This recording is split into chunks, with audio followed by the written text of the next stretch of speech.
푸른 바다, 나지막한 돌담길, 그리고 창가에 앉아 즐기는 여유로운 오후에 커피 한 잔. 은퇴하면 제주도 가서 살아야지. 우리 모두가 한평생의 고단함을 보상받기 위해 한 번쯤은 품어봤을 법한 달콤한 꿈입니다. 하지만 그 꿈이 악몽이 될 수도 있다면 어떨까요? 한 해 14만 명이 넘는 사람들이 아파서 진료를 받기 위해 제주를 떠나고 제주로 이주한 4명 중 1명은 다시 육지로 돌아갈 계획을 세운다는 통계가 있습니다. 오늘은 낭만이라는 짙은 안개를 걷어내고 은퇴 후 제주살이의 진짜 민낯을 숫자로 그리고 우리와 너무나 닮은 한 사람의 이야기로 직접 들여다보겠습니다. 여러분의 소중한 은퇴 자금과 남은 인생 전체를 지키기 위해 오늘 이야기는 반드시 끝까지 들으셔야 합니다. 여기 대기업에서 평생을 성실하게 일하고 정년퇴직한 김영호 씨가 있습니다. 63살, 그의 마음은 새로운 삶에 대한 설렘과 기대로 가득 차 있었습니다. 퇴직금과 서울의 아파트를 정리한 돈 8억 원으로 그는 꿈에 그리던 서귀포에 그림 같은 단독주택을 마련했습니다. 주택을 매수하고 나머지 금액은 현금으로 갖고 있으면서 국민연금이 나오기 전 생활비로 쓸 계획이었죠. 아내와 함께 국민연금 월 130만 원으로 소박하지만 행복하게 사는 것, 그것이 평생의 노고에 대한 스스로의 선물이었습니다. 하지만 제주에서의 첫 해, 아내가 갑자기 집에서 쓰러졌습니다. 동네 의원에서 급히 한 말은 빨리 제주시의 큰 병원으로 가셔야 합니다. 였습니다.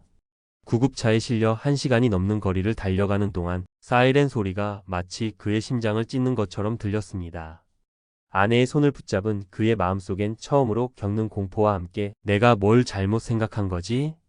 하는 무력감이 파도처럼 밀려왔습니다. 나중에야 그는 한 언론사의 기사를 보게 됩니다. 2021년 기준 서귀포의 인구 1000명당 병상 수는 제주시의 3분의 1도 채 되지 않는다는 사실을 말입니다. 그 끔찍한 통계는 낭만에 취해 있던 그의 눈에는 보이지 않았던 제주의 또 다른 얼굴이었습니다. 아내의 건강이 겨우 안정을 찾아가고 몇 달이 지났을 무렵 이번엔 돈 문제가 그의 숨통을 조여왔습니다. 퇴직 후 처음으로 날아온 건강보험료 고지서를 받아든 그는 자신의 눈을 몇 번이고 비벼야 했습니다. 직장 다닐 때는 월급에서 자동으로 빠져나가 크게 신경 쓰지 않았던 그 숫자가 칼날이 되어 박히는 듯 했습니다. 은퇴 후 소득이라곤 연금뿐인데 서귀포에 산 집이 재산으로 잡히고 그 연금마저 소득으로 계산되어 월 20만 원이 훌쩍 넘는 보험료가 부과된 것입니다. 평생의 자랑이었던 그림 같은 집은 그 순간부터 매달 돈을 빨아들이는 무거운 족쇄처럼 느껴지기 시작했습니다. 현실은 거기서 끝나지 않았습니다. 차 없이는 장 보러 가기도 힘든 현실에 기름값은 매달 부담으로 쌓였습니다. 막연히 제주는 물가가 비싸라고 들었던 말은 육지보다 1.5배는 비싼 채소값으로 밥 한 끼에 1만 5천 원이 우스운 외식비로 그의 가계부를 짓눌렀습니다. 결국 김영호 씨는 제주에 온 지 2년 만에 집을 부동산에 내놓았습니다. 한때 마음의 위안이었던 아름다운 서귀포의 풍경은 더 이상 그의 씁쓸한 마음을 달래주지 못했습니다. 그의 마음엔 깊은 후회와 함께 나는 실패했다는 쓰라린 자괴감만이 남았습니다. 그렇다면 제주살이는 모두에게 실패로 끝나는 꿈일까요? 여기 다른 선택을 한 이수진 씨 부부의 이야기가 있습니다. 교사 출신인 59살 이수진 씨 부부 역시 제주 이주를 꿈꿨지만 막연한 환상은 처음부터 경계했습니다. 1년만 살아보려다 정착해버렸다. 는 한 귀농인의 경험담을 읽고 그들은 우선 살아보고 결정하자는 현명한 결심을 합니다. 그들의 마음은 설렘보다는 신중한 탐색에 가까웠습니다. 한 카페 게시글의 조언대로 날씨가 좋은 봄에는 제주시에서, 가을에는 서귀포에서 각각 한 달씩 살아봤습니다. 서귀포의 고즈넉한 자연은 분명 매력적이었지만 갑자기 아플 때 찾아갈 병원, 생필품을 살 대형마트, 가끔 즐길 수 있는 문화시설은 제주시가 압도적이라는 것을 몸으로 직접 깨달았습니다. 2번의 한 달 살이를 통해 부부는 중대한 결정을 내립니다. 정원이 딸린 단독주택에 대한 로망을 과감히 버리고 제주시의 병원과 가까운 아담한 연립주택을 연세로 계약한 것입니다. 큰 집을 포기하는 아쉬움 대신 관리의 편리함과 위급 상황에 대한 안심을 선택한 것입니다. 남은 자금은 개인형 퇴직연금, 즉 IRP 계좌 같은 곳에서 안정적으로 운용하며 추가 생활비를 확보하는 계획도 세웠습니다. 그 결과는 놀라웠습니다.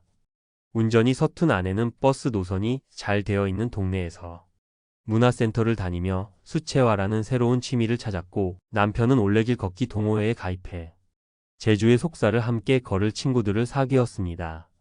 부부는 제주에 정착한 지 3년이 지난 지금 비로소 진정한 여유를 찾았다고 말합니다. 그들의 얼굴엔 안정된 삶에서 오는 편안함과 만족감이 가득했습니다. 이 두 이야기의 차이는 무엇이었을까요? 왜 누군가의 꿈은 실패하고 누군가의 꿈은 현실이 될까요? 첫 번째 착각은 아름다운 풍경이 모든 걸 해결해 준다는 믿음입니다. 한 연구기관의 조사 결과 제주 이주민의 의료환경 만족도는 7점 만점에 3.39점, 처참한 수준입니다. 아플 때 기댈 곳 없는 현실은 그 어떤 아름다운 풍경보다 무서운 법입니다. 두 번째 착각은 시골인이 돈 쓸 일이 적을 것이다 라는 생각입니다. 통계에 따르면 제주는 1인당 개인소득이 전국 최하위권에 속합니다. 벌이는 적은데 관광지 특성상 물가는 비싼 기형적인 구조입니다. 여기에 퇴직 후 지역 가입자로 전환되며 급증하는 건강보험료는 많은 은퇴자들이 예상치 못하는 가장 큰 복병입니다. 세 번째 착각은 나는 앞으로도 계속 운전을 잘할 것이다 라는 확신입니다. 제주의 가구당 차량 보유 대수는 전국 최고 수준입니다. 이것은 대중교통이 그만큼 불편하다는 명백한 증거입니다. 나이가 들어 운전이 힘들어지는 순간 제주는 아름다운 감옥이 될 수 있습니다. 그렇다면 실패하지 않는 제주살이를 위해 우리는 무엇을 준비해야 할까요? 제가 5가지 현실적인 체크리스트를 제안합니다. 첫째, 관광객이 아닌 생활인으로 살아보십시오. 덜컥 집부터 계약하지 마십시오. 최소 한 달, 가능하다면 계절을 바꿔 2번 이상 살아보면서 교통, 물가, 병원의 위치를 내 발로, 내 눈으로, 내 몸으로 직접 겪어봐야 합니다. 둘째, 나의 건강 변수를 냉정하게 따져봐야 합니다. 내가 앓고 있는 만성질환은 무엇인지, 갑자기 아플 경우 찾아갈 종합병원은 어디에 있는지, 그곳까지의 거리는 얼마나 걸리는지 반드시 확인해야 합니다. 제주시와 서귀포의 의료 격차는 엄연한 현실입니다. 나의 건강 상태가 거주지를 결정해야 합니다. 셋째, 구체적인 제주용 생활비를 다시 짜 보십시오. 현재의 생활비 계산에 만족하면 안 됩니다. 제주 이주민 가계부를 따로 만들어 앞서 말씀드린 예상 건강보험료를 계산해보고 차량 유지비와 상상보다 높은 외식비, 식료품비를 현실적으로 반영해야만 합니다. 넷째, 뚜벅이로 살아남을 수 있는지 스스로를 시험해 보십시오. 렌터카 없이 대중교통만으로 일주일을 살아보세요. 버스 배차 간격, 정류장까지의 거리를 고려했을 때 10년 뒤에 내가 감당할 수 있는 수준인지 냉정하게 판단해야 합니다. 마지막 5째, 관계를 새로 만들 준비를 해야 합니다. 도시에서 맺었던 인맥은 대부분 끊어집니다. 이소진 씨 부부처럼 동네 주민이나 취미 동호회 등 새로운 관계를 만들 준비가 되어 있는지 스스로에게 물어봐야 합니다. 은퇴 후의 고립은 행복의 가장 큰 적이기 때문입니다. 제주살이는 분명 멋진 인생 2막이 될 수 있습니다. 에메랄드빛 바다와 사계절 내내 다른 옷을 입는 오름은 도시가 결코 줄 수 없는 깊은 풍요로움을 우리에게 선물합니다. 하지만 그 행복은 철저한 준비와 냉정한 현실 인식을 바탕으로 할 때만 찾아옵니다. 막연한 낭만적인 환상이 아니라 나의 건강과 돈, 그리고 나의 생활 방식을 지키겠다는 현실적인 계획을 먼저 세우십시오. 준비된 당신에게 제주는 기꺼이 그 따뜻한 품을 내어줄 것입니다. 부디 현명한 선택으로 진짜 행복한 제주살이를 이루시기를 진심으로 응원합니다. 오늘 이야기가 여러분의 은퇴 준비에 조금이라도 도움이 되셨다면 구독과 좋아요로 저희 채널을 응원해 주시기 바랍니다. 또한 비슷한 고민을 하고 계시거나 실제 경험이 있으신 분들은 댓글로 여러분의 소중한 생각을 나눠주세요. 여러분의 이야기가 다른 분들에게 큰 힘과 지혜가 될 것입니다. 감사합니다.